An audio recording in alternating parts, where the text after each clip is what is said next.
1990, 400 British Airways passengers and crew were imprisoned by one of history's most notorious dictators. We went from being tourists on a business class flight to being in the turbine room of a hydroelectric plant waiting to be executed.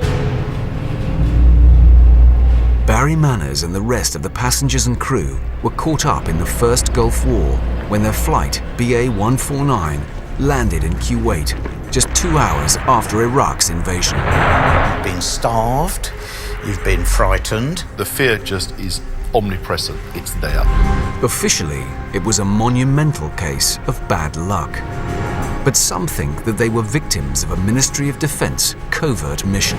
British Airways 149 was flown into a war zone on the direct instructions of the British government to land a secret intelligence team of military operatives. There's a lot of times where there's big cover-ups, and this was a bloody big one. On the 1st of August 1990, BA 149 was a regular British Airways flight. Departing London Heathrow, its final destination was the Malaysian capital, Kuala Lumpur, with a stopover in Kuwait City. This was a routine flight for Cabin Services Officer Clive Earthy. I've done this particular flight maybe 20 or 30 times over the years. The flight was full up, an ordinary mix of people from holidaymakers through businessmen. And one of the holidaymakers that day was 24-year-old Barry Manners on his way to Malaysia. But what Manners didn't know at the time was that Kuwait, the plane's first stop, was on the brink of war.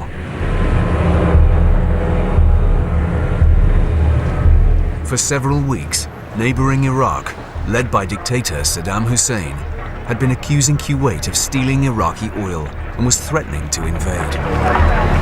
The day before Manners' flight, negotiations for a peaceful settlement had collapsed. There were indications, both political and military, that Iraq was preparing to flex its muscles towards Kuwait. The possibility that Iraq might invade Kuwait sent alarm bells ringing throughout the West. Kuwait had long been an ally and a source of cheap oil. Saddam Hussein, on the other hand, was an unpredictable tyrant. If he gained control of Kuwaiti oil, it would be disastrous for the Western powers. We in the West were ready to see Saddam Hussein do a lot of horrible things, but the one thing we could not accept was Saddam Hussein's hands on the big tap that controls the flow of oil. With so much at stake, investigative reporter Stephen Davis, who has spent the past 25 years trying to expose the truth behind Flight 149, believes that the British government needed to get men on the ground, and that it decided to use Flight 149 to secretly infiltrate a team of special forces into Kuwait.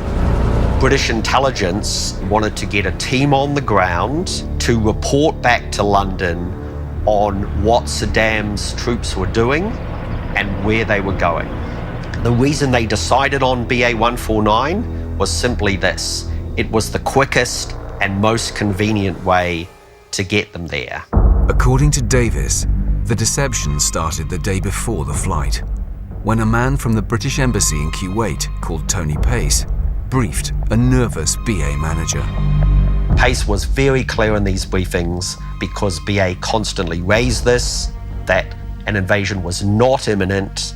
He did not think an invasion was going to happen. His information was that it was okay to fly BA 149.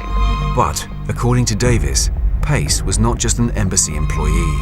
He was also a senior member of the British Secret Service. Tony Pace was actually the MI6 station chief in Kuwait and knew as well as anybody else that an invasion was going to happen. I believe that Pace and MI6 were clearly being very deceptive. As a result, BA went ahead with the flight, but something strange happened just before it took off. A group of passengers got on board that were noticed by a lot of people on the plane. These were just super fit, lean, sinister-looking individuals. I was sort of looking at them thinking, I wonder what they do.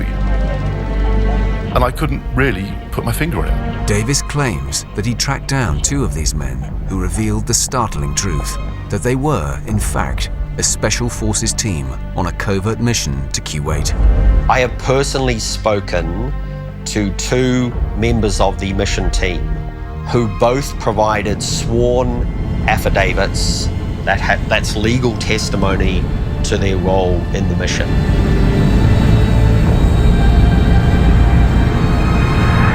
As the flight took off from Heathrow, the crew had no idea that a British Special Forces team might be on board. And like all the passengers, Barry Manners assumed that he was on an ordinary flight. But BA ground staff were aware of the mounting tensions in Kuwait and asked to get an immediate warning from the MOD if the situation worsened.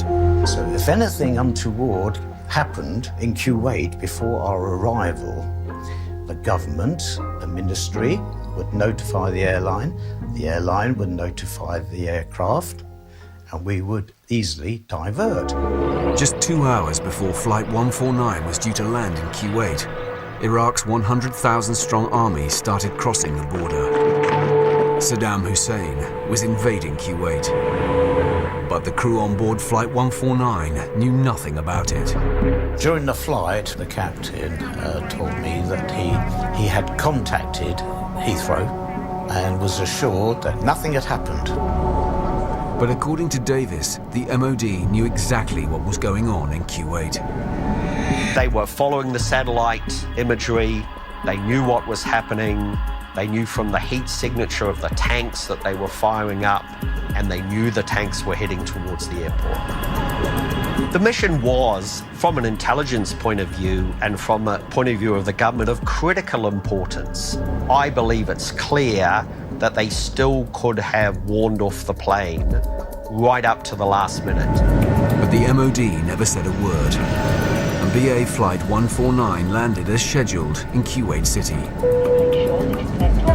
And as soon as the plane stopped, the mysterious group of men were gone. And that was the last we actually saw of them. But the rest of the passengers and crew, waiting for the plane to carry on its route to Malaysia, were not so lucky. Their nightmare was about to begin. There were some very loud bangs.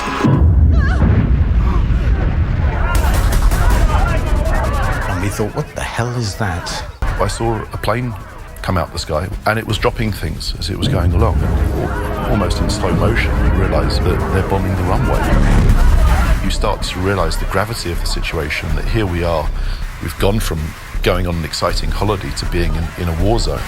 And it wasn't something that was going to be a 1 hour delay. It was pretty bloody obvious. It was obvious that we'd been duped because, with no stretch of the imagination, can they blow up a runway without being seen on radar. The Iraqis took the passengers and crew hostage, and Saddam Hussein used them as bargaining chips against the West, who were threatening to retaliate against his invasion of Kuwait.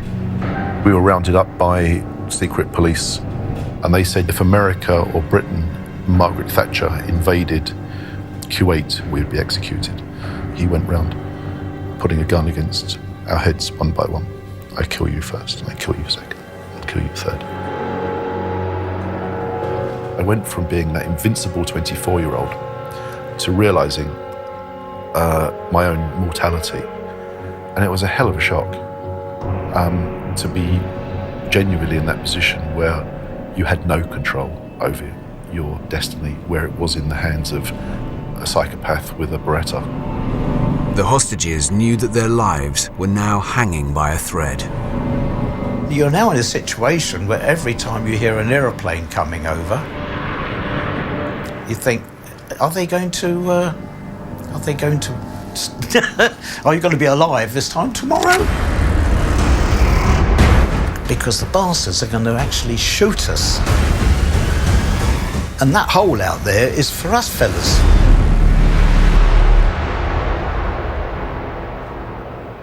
It's the quiet moment when you're sat and the door opens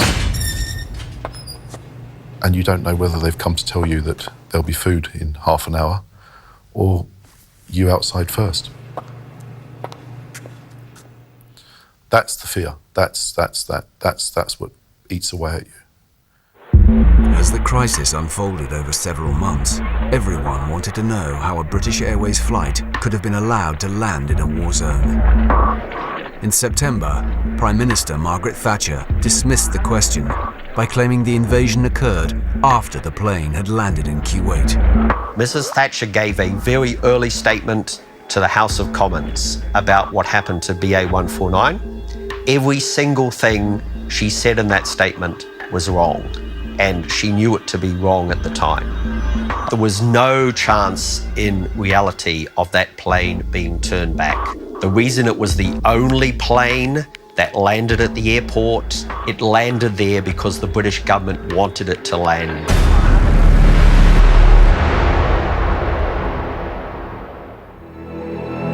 Although the plane didn't survive the war, every hostage of Flight 149 eventually made it out alive after 4.5 months. For Stephen Davis, justice has never been served. The passengers have suffered 25 years of lies and deception ever since. They were collateral damage. I feel betrayed.